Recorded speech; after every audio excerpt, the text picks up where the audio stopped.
Olá a todos, bem-vindos a mais um FonteCast, que é o podcast da Fonte Imagem. Eu sou o Ilan Gottlieb, eu sou um dos sócios e médico da Fonte. Eu tenho o prazer hoje de estar com a doutora Luísa Labruni e a gente vai discutir algumas coisas em relação aos contrastes. Curiosidades, coisas um pouquinho mais técnicas, então a gente vai dissecar o grande medo das pessoas, né, de fazer um exame. Eu acho que grande parte o contraste é culpado por grande parte da ansiedade das pessoas. Então, bem-vinda, Luísa. É um prazer para a gente estar aqui. O que são os contrastes? Explica um pouquinho para a gente. Na verdade, antes disso, faz uma pequena introdução à sua carreira, o que você faz, o que você mais gosta de fazer na radiologia. Faz uma pequena introdução sobre você. Tá bom. Olá, pessoal. Obrigada, Ilan, pela oportunidade. Eu fiz residência de radiologia na UERJ e desde a residência eu sempre me interessei por radiologia abdominal. Quando acabei a residência, eu fiz uma especialização em radiologia abdominal e pélvica, que foi quando eu conheci a Alice Brandão, aprendi muito sobre pelve feminina com a Alice e grande Alice, e futuramente ela me convidou para fazer parte da equipe de medicina interna da Fonte Imagem. Em 2014, há 10 anos atrás, eu fiz concurso para o INCA, que é onde eu trabalho até hoje, e lá eu ganhei muita experiência com radiologia oncológica. Tá? Lá no INCA a gente faz semanalmente discussões de casos mais complexos do hospital, a gente participa das decisões de conduta, então é um lugar onde eu aprendo muito e fico muito feliz. Hoje em dia, minha área de interesse principal é radiologia, ressonância e tomografia de abdômen, pelve e oncologia. Maravilha, o INCA deve ser realmente casos muito complexos, né? Sim, é um centro de referência, né? Vem todo mundo de todos os lugares. Quaternário. E explica um pouquinho pra gente o que são os contrastes. Como é que o contraste funciona? Por que ele funciona? O contraste são substâncias que a gente administra, nesse caso aqui que a gente está falando, a gente administra por via venosa, né? A gente faz um acesso periférico e administra no paciente. São substâncias que realçam os tecidos, realçam as estruturas. E com isso aumentam o contraste entre os tecidos. Tá? Isso ajuda a gente a ver melhor as estruturas, detalhar as estruturas anatômicas, como, por exemplo, estruturas vasculares, e até delimitar, caracterizar e identificar lesões hepáticas, lesões no corpo, né? Não só hepáticas. Então, é uma ferramenta muito importante nos exames de imagem. Em diversos diagnósticos são perdidos se você não fizer o contraste. Com certeza, com você certeza. Não consegue enxergar aquela doença, aquela estrutura. Aquela patologia, com certeza, é muito importante. E contrastes assim de tomografia e ressonância, qual é a diferença? Porque, obviamente, a gente está falando aqui de contrastes venosos, né? Uhum. Os outros contrastes são muitos, a gente não vai ter tempo para entrar em todos os tipos de contraste, mas contrastes venosos, de tomografia e ressonância, como é que funciona? Por que eles, fisicamente, um pouco, uma pincelada, só uma palhinha pra gente, por que eles funcionam? São métodos diferentes, né? Tomografia e ressonância são métodos diferentes, são formas diferentes de a gente adquirir uma imagem. A tomografia, a gente usa o raio-x e a gente usa a diferença de densidade de cada tecido para fazer esse contraste. Tá? Quando a gente administra o iodo ele é um agente muito denso, ele é um agente que bloqueia o raio-x. Tá? Então, quando os tecidos que são impregnados pelo iodo, eles não vão deixar passar o raio-x. Isso faz com que eles fiquem opacos, eles ficam mais brancos na imagem. Tá? Já a ressonância, não. A ressonância cria um campo magnético e o que a gente avalia é a diferença de comportamento dos tecidos nesse campo magnético. E o gadolínio, que é um agente paramagnético, ele altera esse comportamento dos tecidos no campo magnético. Então, altera o sinal do tecido no campo magnético. Então, os tecidos que são impregnados pelo gadolínio, eles vão ter um sinal diferente. Isso vai aumentar o contraste entre os tecidos. Muitas vezes o paciente fica na dúvida se precisa fazer contraste ou não, até o médico assistente fica na dúvida se tem que fazer contraste ou não. Eu sempre fico imaginando qual é a melhor dinâmica para isso. Quem decide se tem que fazer contraste ou não? Com certeza. O contraste é super importante, mas nem todo exame a gente precisa fazer contraste. A gente precisa avaliar a indicação clínica, a condição do paciente, várias coisas. E para isso, o ideal é que o médico radiologista tome essa decisão de acordo com o pedido e de acordo com o que a gente está avaliando ali na hora do exame. Então, é super importante a gente ter um radiologista presente na sala de comando para tomar essa decisão conjunta, e às vezes a gente liga para o médico assistente também para debater, mas eu acho que o radiologista é o médico para tomar essa decisão. A decidir, né? O que está na frente de batalha, o que tem mais conhecimento para tomar aquela decisão. Isso. Agora vamos mergulhar um pouquinho mais fundo sobre a história dos contrastes, agora um pouco mais realmente complexo.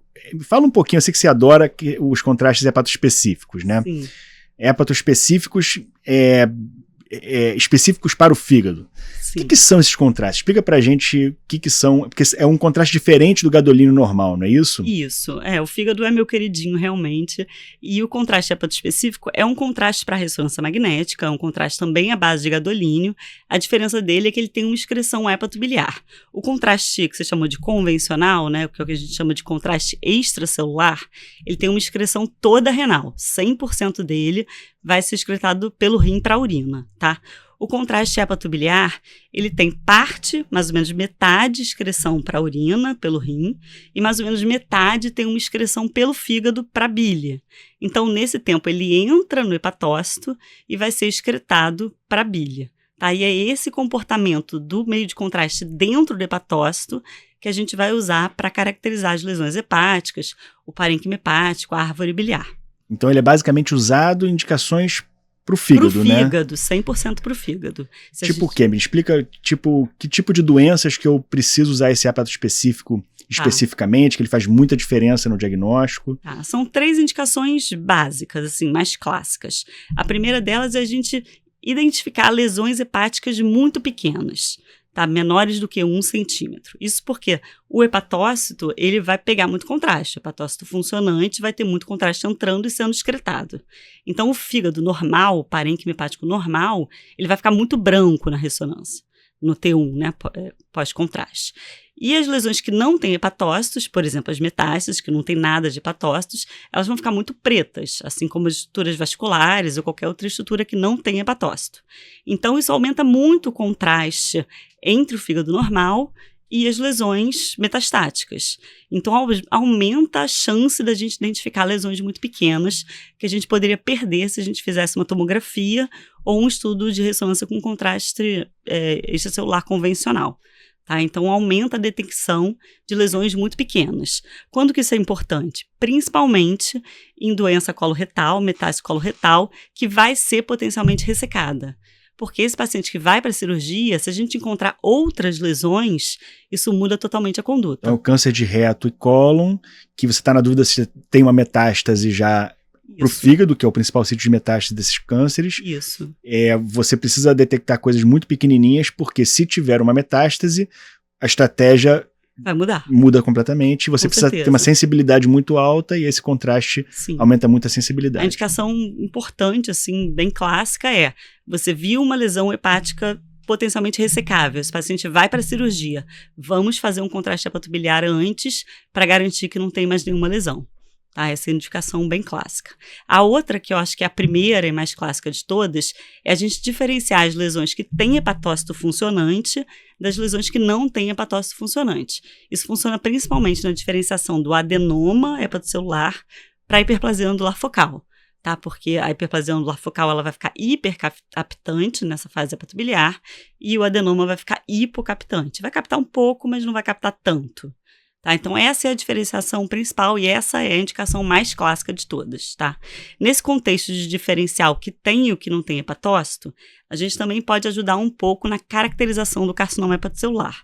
Porque quanto mais indiferenciado for um carcinoma hepatocelular, menos hepatócito funcionante ele vai ter, então menos ele vai captar contraste na fase hepatobiliar. Carcinoma hepatocelular é aquele relacionado à cirrose, principalmente. Isso, também existe CHC e não cirrótico, mas sim, é a doença do paciente cirrótico, com certeza. E aí, quanto mais célula hepática tem no carcinoma hepatocelular, mais diferenciado ele é. e aí melhor seria o prognóstico. Quanto mais hepatócito funcionante, ele seria um prognóstico melhor, seria um CHC mais bonzinho, entre aspas, né? Entendi. Então ele vai ter mais hepatócito funcionante e ele vai captar mais. Entendi. Tá? Porque é uma lesão formada por hepatócitos, mas são hepatócitos doentes, desorganizados. Entendi. Então quanto mais desorganizado, menos contraste ele vai pegar.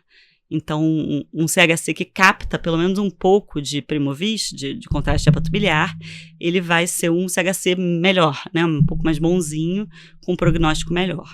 Então, e por que a gente não faz, então, esse contraste para todo mundo? Por que a gente não usa esse contraste em toda a ressonância de abdômen, por exemplo? Ótima pergunta, isso é uma dúvida de muita gente. Na verdade, a gente tem três indicações principais, né? Eu esqueci de falar da fístula biliar, que é uma indicação super importante também. Porque uma vez que a gente consegue desenhar a árvore biliar, a gente consegue identificar fístulas biliares pós-operatórias, a gente consegue identificar, cistos hepáticos que possam ter comunicação com a via biliar. Até o estudo da via biliar mesmo, anatômica, então também é importante com contraste hepatobiliar. Mas tirando isso, falando só das lesões hepáticas focais, a gente tem duas indicações muito clássicas, que é isso: aumentar a sensibilidade de lesões pequenas, e aí a gente está falando só de aumentar a sensibilidade, a gente não está falando de caracterizar a lesão, e a gente está falando em definir o que tem ou não tem hepatócito. É isso que é o básico. Todas as outras indicações, elas são piores, né? Todas as outras indicações é melhor que a gente faça o extracelular. Contraste normal. O convencional. Convencional. Exatamente, contraste convencional. Uma lesão que a gente não sabe o que é, uma lesão vista no ultrassom que a gente está fazendo um primeiro estudo, um rastreio de CHC que a gente precisa saber se aquilo é um CHC ou não. Todas as outras indicações, inclusive exames que não sejam para o fígado, né? Porque o hepatocelular é um estudo para o fígado. Então, se você quer avaliar uma lesão renal, uma lesão pancreática, não faz o menor sentido a gente fazer o contraste hepatobiliar. Então, são 2, no máximo 3 indicações principais que a gente precisa fazer o hepatobiliar, e as outras todas a gente deve fazer o contraste convencional. Tem uma outra indicação que eu não tinha citado antes, mas que eu acho que é uma coisa que está crescendo, é novo, a gente ainda tem muito estudo para avaliar, mas que eu acho que vale a pena citar, é a avaliação de função hepática com contraste hepatobiliar. Que interessante. Uma vez que quanto mais hepatócito funcionante, quanto melhor a função hepática, mais esses hepatócitos vão estar captando e excretando o contraste. E ao mesmo tempo ao contrário, né? O fígado com disfunção hepática, ele vai captar menos contraste. E isso é mensurável, a gente pode botar quantificar isso. A gente consegue quantificar isso. Então, o que falta um pouco é valor de cutoff para a gente definir, exatamente.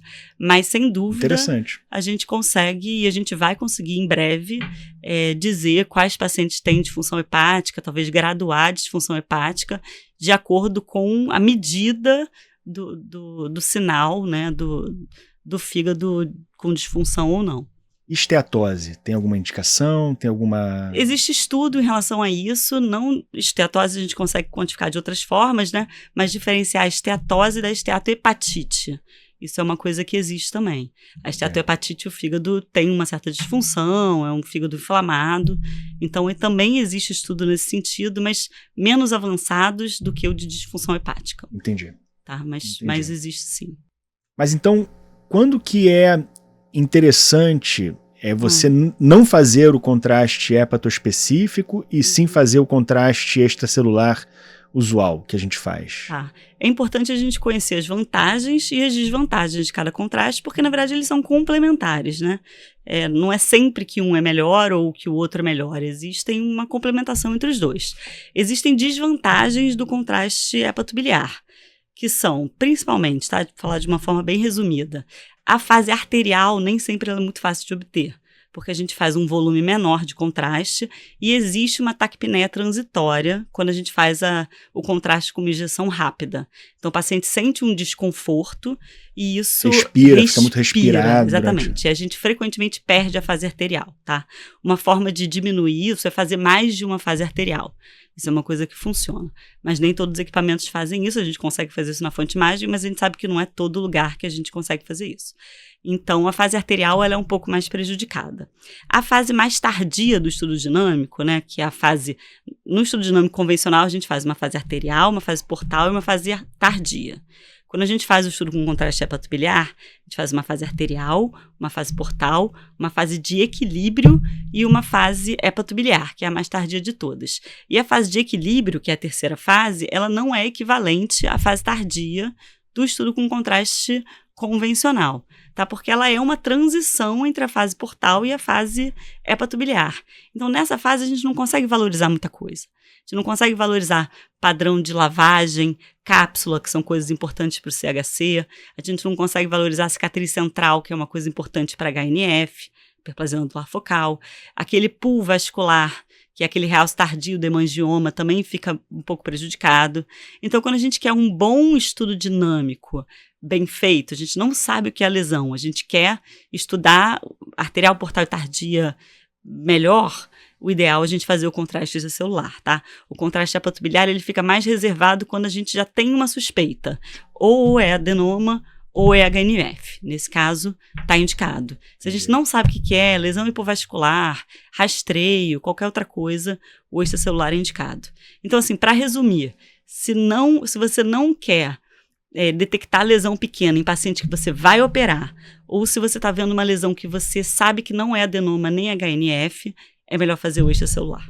Entendi.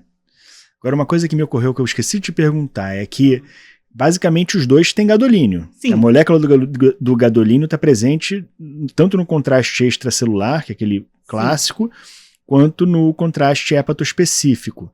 Basicamente o que está mudando eles é a roupagem, é a molécula que está ligada, que tá ligada ao gadolínio. Porque o gadolínio você nunca injeta o gadolínio sozinho, né? Uhum. O gadolínio sempre é parte de uma molécula que carrega ele para os tecidos. Ele é quelado uma molécula, né? E aí o gadolínio do contraste hepatocelular é diferente, é ligado a uma molécula diferente do gadolínio extracelular, e é por isso que tem essas dinâmicas diferentes. Sim, interessante.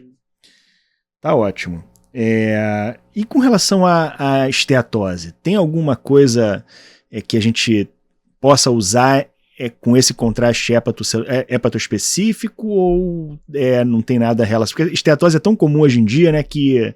Sim. Eu acho interessante. Que a grande questão dos hepatologistas hoje tem muita esteatose, cada vez maior, né? A obesidade está crescendo e os pacientes têm muita esteatose. E aí, quem são esses pacientes que têm só esteatose? Quem é o paciente que tem esteatohepatite que vai evoluir para uma cirrose? Isso é uma coisa que ninguém sabe muito bem. Quem são esses pacientes e como tratar de uma forma diferente cada paciente.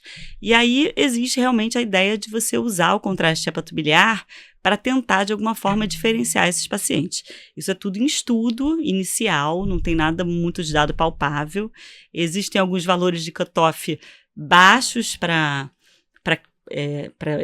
esteatose, né, e uns valores mais altos para esteatohepatite, mas existe um limbo muito grande no meio. Ainda não dá para usar clinicamente. Ainda não dá para usar clinicamente, mas eu acho que, enfim, é uma coisa que está crescendo. Pelo que eu entendi, o que você falou é que a esteatose é uma doença, quer dizer, muito prevalente, a gente sabe disso, mas é uma doença que pode caminhar para um curso mais benigno, que o fígado permanece com a sua função preservada, e pode caminhar para um curso mais maligno, que geraria fibrose, inflamatório, aquela inflamação gera fibrose e cirrose no final do caminho. Sim, e a gente ainda não sabe direito para que lado que o paciente aponta com aquela esteatose. Exatamente isso. Acho que esse é o grande desafio aí dos hepatologistas nos próximos anos. Até porque as hepatites virais estão sumindo, né? E agora a esteatose é o grande vilão. É a principal causa de cirrose hoje em dia, a esteatose, né? Eu não sei se é hoje, mas, enfim, será nos próximos anos. Em alguns países mais desenvolvidos, já é a principal causa. Então, acho que então, está estudando muito, né? Tem estudado muito esteatose. E, Luísa, me fala um pouco das contraindicações a esse contraste hepatoespecífico. Quais são as situações clínicas que a gente não gostaria de usar? Não existe assim, existem algumas contraindicações clássicas, mas existem algumas contraindicações relativas, que na verdade são limitações, onde o exame não vai ficar muito bom. E são duas especificamente, assim, mais clássicas, que são a disfunção hepática grave, aquele paciente Child 2 ou Child 3, porque o fígado tem uma função tão ruim que ele não vai conseguir concentrar o contraste de uma forma adequada, a gente não vai poder fazer aquela caracterização que a gente gostaria de fazer das lesões. Precisa de célula funcionante para que ele possa funcionar. Exatamente. O que a gente quer é o contraste entre a lesão e o fígado normal. Se o fígado não é normal, não vai ter contraste. tá? Entre as lesões. E a colestase, bilirrubina muito alta, maior do que 3, a gente também vai competir, a bile, né, vai competir com o contraste. Então, a gente também não vai conseguir excretar, concentrar e excretar esse contraste. Então, é a mesma coisa, a gente vai perder o contraste entre o fígado normal e a lesão.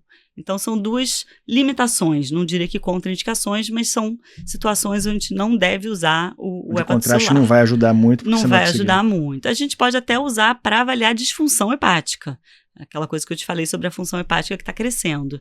Mas para avaliar lesão hepática, o ideal é a gente fazer o extracelular nesses casos, tá? Agora, as contraindicações mesmo são mais ou menos as mesmas contraindicações de todos os contrastes. Você quer falar um pouquinho sobre segurança pra gente? Quais são as principais contraindicações dos contrastes? As principais problemas do contraste são alergia e nefrotoxicidade. Primeiro, alergia, né? Acho que é o grande medo das pessoas. As pessoas morrem de medo quando chegam no setor de radiologia de reações alérgicas. E sempre quando chega alguém com muito medo, e o cara fala que... Eu explico a estatística é muito favorável ao uso de contraste, né? Hoje em dia os contrastes são extremamente seguros.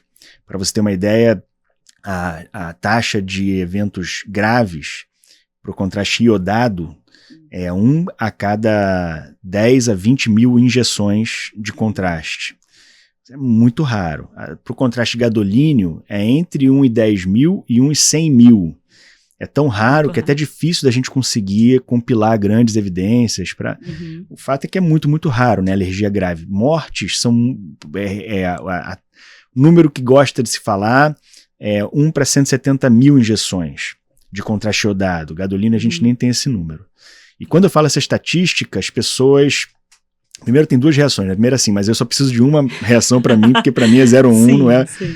Que tem razão, mas enfim, a gente tem que pensar em estatística. Mas o principal é que o contraste, na minha especialidade, que é cardiovascular, é tão fundamental que você tem que pesar se a falta de diagnóstico não vai te trazer um risco maior do que esse potencial alergênico do contraste. Uma outra grande pergunta, e a balança é sempre muito favorável ao uso de contrastes. Todo mundo deveria perder o medo disso, né? Porque é muito raro. A segunda pergunta é, posso ser testado? Como é que eu faço para testar, para saber se eu tenho alergia ou não? E, infelizmente não dá para testar, porque o contraste não é uma reação alérgica clássica mediada por anticorpos que a gente pode dosar esses anticorpos para ver se está presente no organismo. É uma reação idiosincrásica, anafilactoide, que basicamente ninguém sabe direito por quê, mas em raras situações, nessa raridade que eu falei, pode acontecer uma liberação maciça de histamina, né, dos mastócitos e basófilos, e isso faz a reação alérgica. Mesmo com uma dose muito baixa? Mesmo com uma dose muito... Não é dose específica. Pelo menos nunca... Como uma reação muito rara, os estudos não conseguem estabelecer limite de dose. Então, doses pequenas são tão ruins quanto doses... tão arriscadas quanto doses mais altas. Mas... a grande vantagem, quer dizer, uma das coisas que deixam a gente mais tranquilo é que, primeiro, a reação acontece em até 20 minutos da injeção, as reações anafilactoides, ou seja, quando você vai embora para casa, não tem mais... Podem ter reações tardias cutâneas, né, de coceira e tal, que você toma um histamínico e resolve, um corticoide.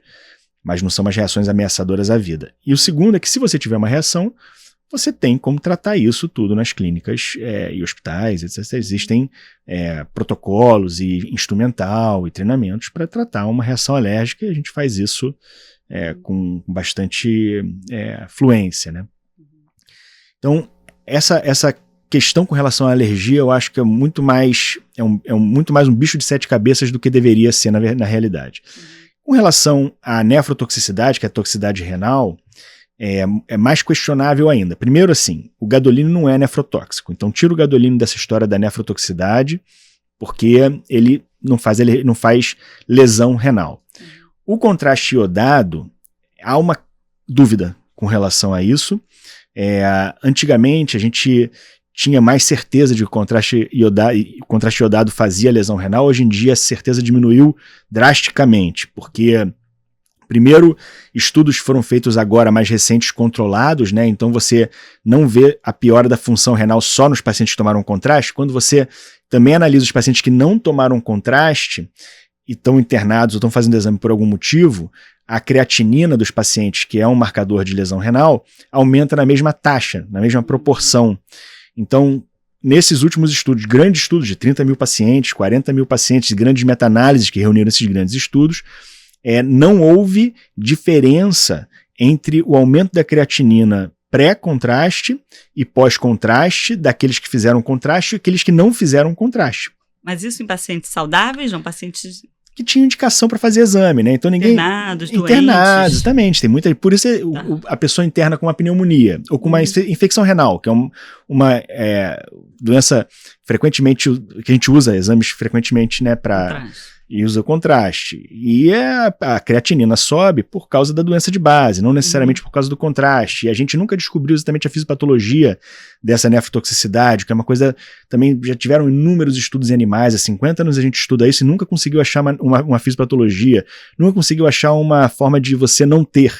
Ou seja, tudo indica, e o Colégio Americano de Radiologia hoje fala o seguinte, que parece ser uma instituição que existe, né, uma instituição clínica, né, que existe, parece haver nefrotoxicidade pelo contraste, mas é muito rara, e a gente não sabe exatamente se isso, na próxima versão dessas recomendações vai continuar existindo, mas se existir, é uma coisa muito, muito rara. Então, especialmente a gente tem que falar de pacientes com função renal normal. Esse realmente não existe, ou pelo menos não tem relato. Os pacientes com disfunção renal têm alguma questão e a gente tem que ficar mais de olho. E também tem uma diferença entre injeção venosa, que é o que a gente faz na clínica, e injeção arterial, que é o que o cateterismo faz. Porque a injeção venosa tem a circulação hepática.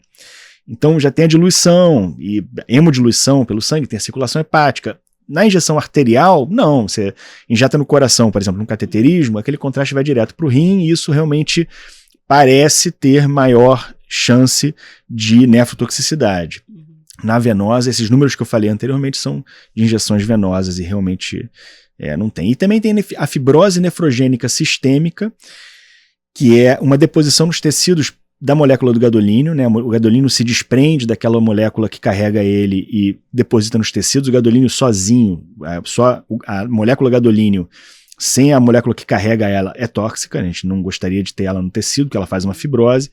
E a gente, hoje, isso foi uma questão há 10 anos atrás, as moléculas de contraste mudaram muito de lá para cá e hoje em dia a gente praticamente não usa mais, pelo menos na fonte imagem a gente não usa, e eu acho que grandes clínicas também não são usadas, aquela molécula linear que solta o gadolínio mais fácil. A gente hoje em dia só usa moléculas aromáticas, que o gadolínio está mais preso no centro da molécula e ele tem muito mais estabilidade e ela não solta mais o gadolínio, então a gente praticamente não vê mais acontecer fibrose nefrogênica sistêmica, que já era muito raro antigamente. Hoje em dia a gente realmente parou-se de falar sobre isso. O contraste hepatobiliar, ele é linear, tá? Ele não é macrocíclico. Macrocíclico. Mas, enfim, ele tem uma vantagem de que ele também tem uma excreção hepatobiliar. Então não é uma excreção só renal. Exato. Então você não tem problema, porque ele é liberado, mesmo que pacientes...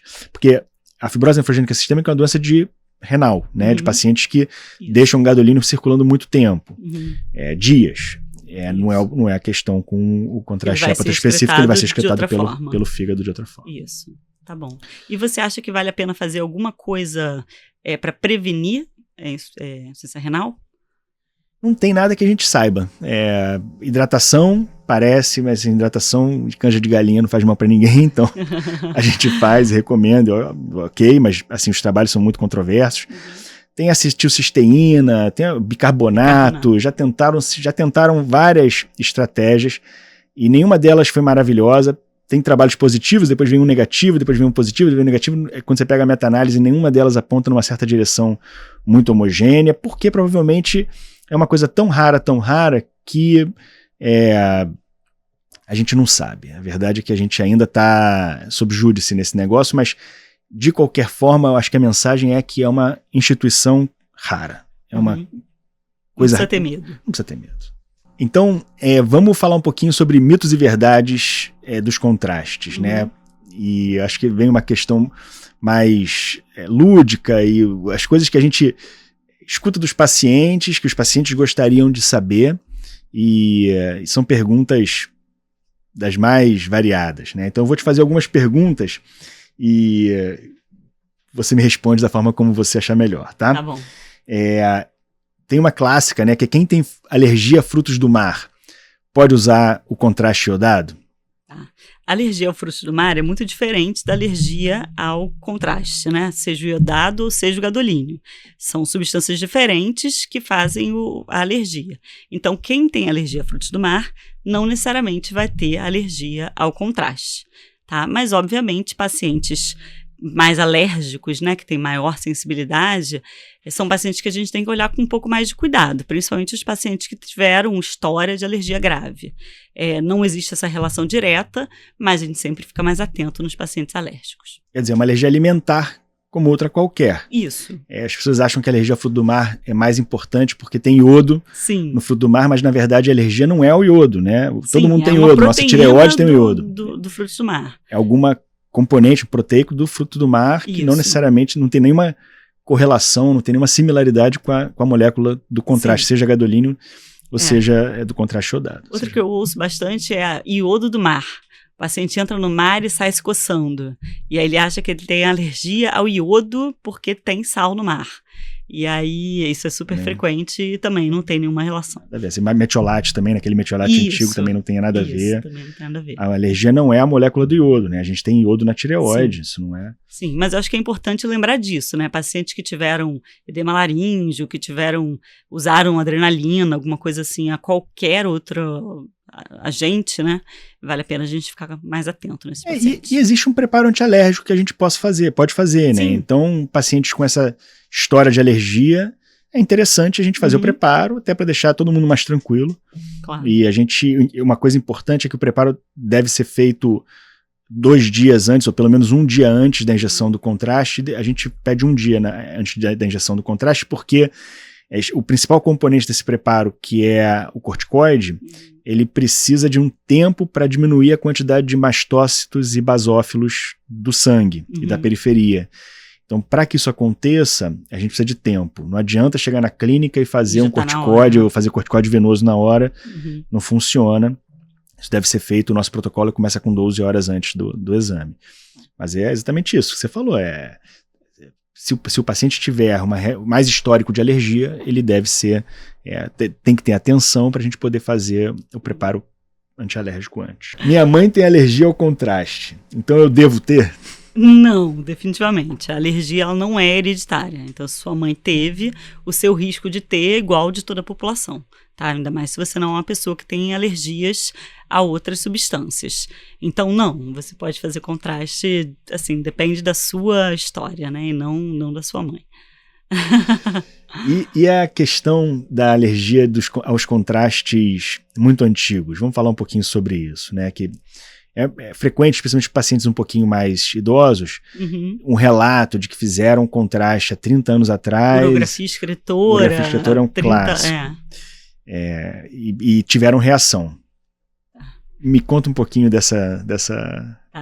Não, os contrastes mais antigos, eles eram muito diferentes. Eles davam mais reação, né? Não só reação alérgica, mas reações adversas em geral. Então, é comum, o paciente falou que tive uma reação adversa há 30 anos quando fiz uma urografia e nunca mais fiz contraste.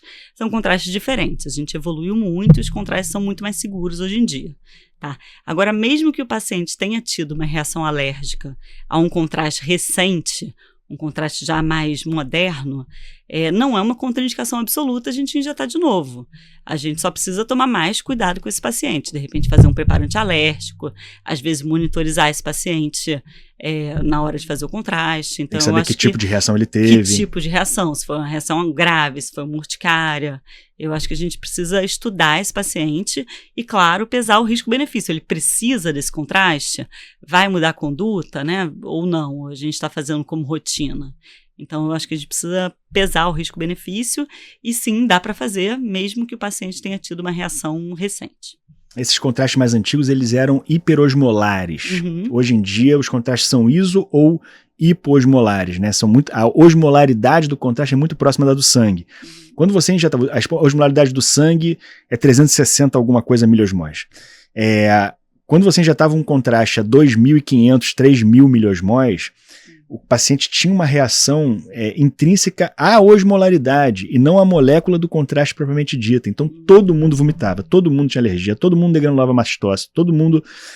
E aí ficou essa lenda, né, de que os contrastes faziam muito mal. E hoje em dia os contrastes são as drogas mais utilizadas na medicina, né, porque faz-se caminhões de contraste todos os dias no mundo inteiro e mudou muito a molécula, né? A gente não está falando da mesma droga, né?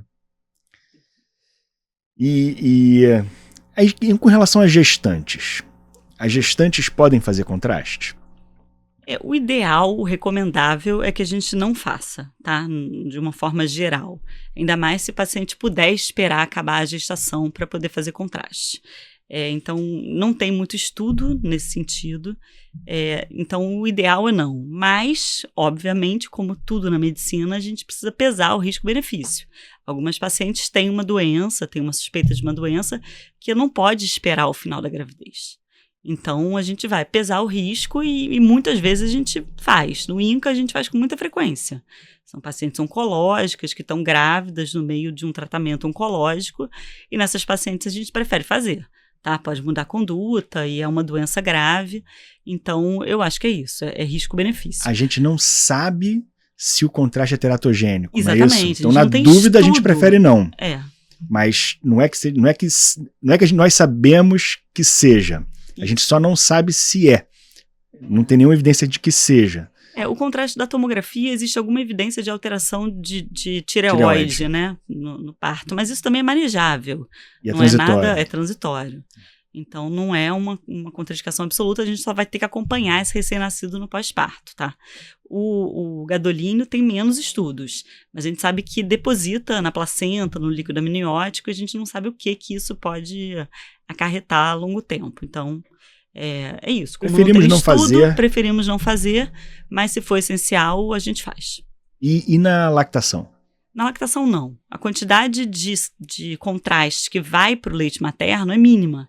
E a quantidade que é absorvida pelo intestino do bebê é menor ainda.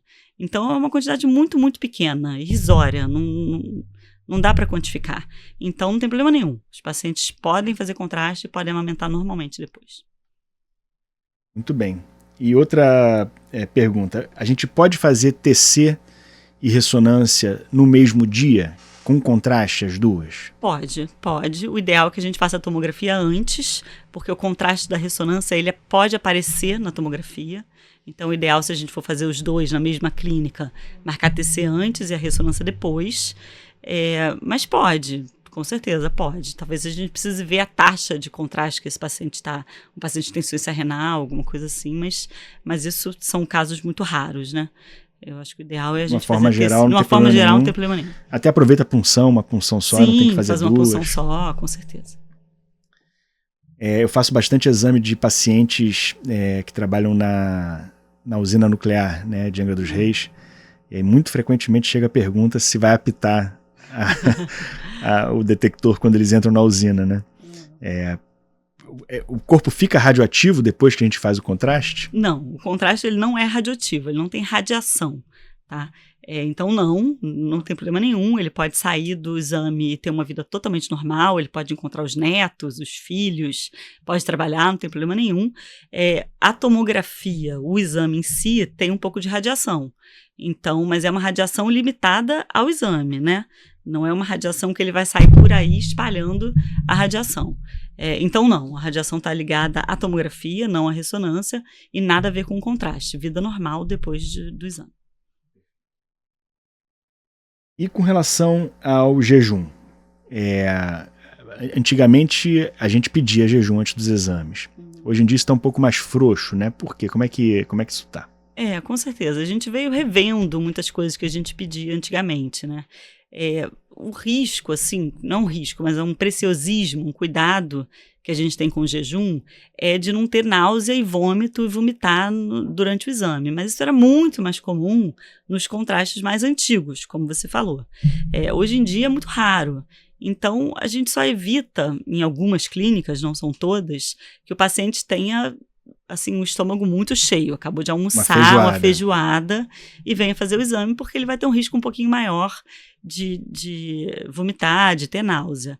Mas se ele está na emergência e ele acabou de sair de uma churrascaria, a gente não vai deixar de fazer o exame dele, porque ele comeu na churrascaria. A gente vai fazer sabendo que ele pode ter um risco um pouquinho maior de vomitar. Tá? A única indicação que não tem a ver com contraste, mas que a gente realmente prefere o jejum, é colange-ressonância, é quando a gente quer avaliar a vesícula biliar. Porque a vesícula biliar a gente realmente quer ela, não quer contraída, né? A gente quer uma vesícula biliar mais distendida, a gente quer menos peristalse. Então, nesse caso, né, colange-ressonância, ressonância de abdômen superior para ver vesícula, a gente prefere um jejum, até um jejum maior, 8 horas. 8 horas. Tá? Mas normalmente a gente tem pedido, acho que 2 horas de jejum, né? E se o paciente não fizer, tudo bem, a gente continua fazendo exame. Os hospitais, inclusive, abandonaram o jejum, porque acontecia nos hospitais era que o paciente estava tomando dieta enteral, né? E vai fazer o exame meio-dia, então suspende a dieta às 10, ou sei lá, 8. Aí o paciente atrasa o exame, aí vai para as 2 da tarde, passou para a noite, aí o paciente às vezes passou o dia inteiro sem a dieta, desnutrindo. Sim. Porque a gente, inadvertidamente, suspendia a dieta. Eu peguei muito, trabalhei no hospital muitos anos e era exatamente isso. Hoje em dia, todos os hospitais estão abandonando o jejum pré-exame radiológico para não desnutrir o paciente, para conseguir manter aquela taxa calórica diária alcançada, né?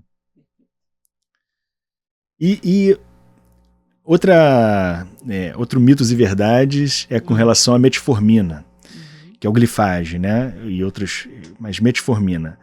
A interação da metformina com o contraste iodado é uma herança que a gente tem da fenformina, que é uma antecessora da metformina, quando era usada com aqueles contrastes hiperosmolares antigos.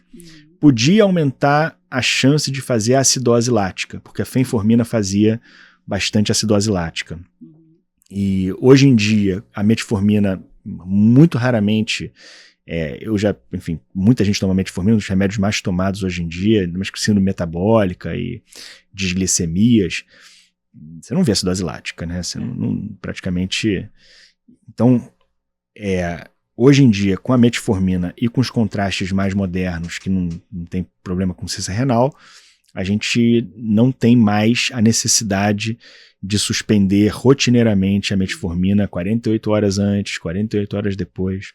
O que a gente pode fazer, e talvez seja uma boa prática, é a gente suspender por 48 horas a metformina dos pacientes com ciência renal avançada, né, com clearance abaixo de 30, até você checar que a creatinina não esteja estourada, ou uma insuficiência renal hiperaguda, e aí a gente retornaria em 48 horas depois. É uma das possibilidades, mas do resto não tem nenhum problema. A gente ainda tem no nosso protocolo a herança de suspender lá na fonte, de suspender a metformina, e a gente... no momento do dia do exame, mas é muito mais uma herança e pra gente não ser chamado de maluco, entendeu? Mas quando o paciente chega para fazer... E a metformina é um remédio de longuíssimo prazo, né? Não é um remédio que controla a glicemia agudamente, então também não tem problema nenhum o paciente não tomar 2 dias. Mas, honestamente, dá tanto questionamento se você não pedir, que acaba que... Mas não precisaria, não precisaria. E é raro a gente injetar em paciente com clearance menor que 30, né? É raro. E mesmo nesses pacientes é raro fazer acidose lática, então exatamente. É bem raro. Exatamente. Eu acho que dá pra gente ficar mais seguro. E outros remédios, assim, o paciente toma remédio para hipertensão, para depressão, a gente vê o paciente tomando muito remédio. Muito frequentemente acontece do paciente ir pro exame sem tomar os remédios dele, porque ele não queria que interagisse nada e etc. E é errado, né? O paciente deve continuar fazendo uso regular dos remédios todos, não tem nenhuma interação com relação aos contrastes e os remédios usuais. E a gente deve tomar os remédios usuais antes de fazer o exame, se estiver na hora de tomar. Então Claro. mantém o mesmo calendário, o mesmo horário de tomada dos remédios usuais. Uma questão é com relação a exames laboratoriais, né, que... Uma dúvida. Ninguém sabe direito, algumas métricas laboratoriais são alteradas realmente com contraste. Quando eu pergunto para os laboratoristas sêniores quais são as métricas, ninguém sabe dizer quais são exatamente.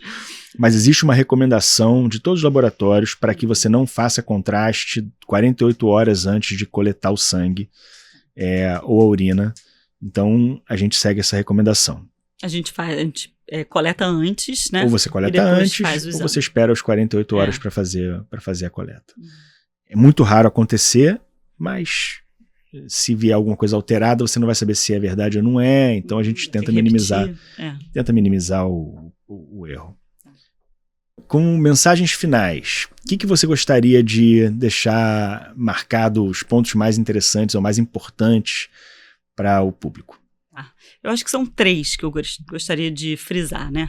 Um deles o contraste é super importante, é uma ferramenta que a gente usa muito e que vale a pena. A gente muda a qualidade do nosso exame, muda o diagnóstico, então é importante fazer o contraste. A segunda é que ele é seguro quando ele é bem indicado pelo radiologista. O radiologista tem que estar presente, ponderando, vendo o pedido médico, e quando ele é bem indicado, ele é muito seguro. Tá? E a terceira tá na dúvida? Não sei qual contraste pedir, não sei se é melhor tomografia ou ressonância, não sei exatamente o que eu quero para esse paciente. Eu acho que não tem que ter medo de ligar para a gente. O radiologista está 100% disponível. Nós, na Fonte Imagem, fazemos isso o dia inteiro, né? Trocar com outros médicos. Para a gente é engrandecedor também, né? A gente aprende muito. E não precisa ter medo, né? Liguem para a gente, vamos discutir. A gente está aberto para isso. Que é a tua especialidade, né? Exatamente. Não é a especialidade do clínico, né? Isso. Então o clínico não sabe como responder determinada pergunta clínica, o radiologista... Sim, assim como a gente tira dúvida com eles podem tirar dúvida com a gente. É isso. Bom. Luiz, eu queria agradecer muito sua presença aqui. Foi um prazer e até a próxima. Até a próxima a vocês também. Prazer é todo meu. Foi maravilhoso. Obrigada. Muito obrigado. Obrigada.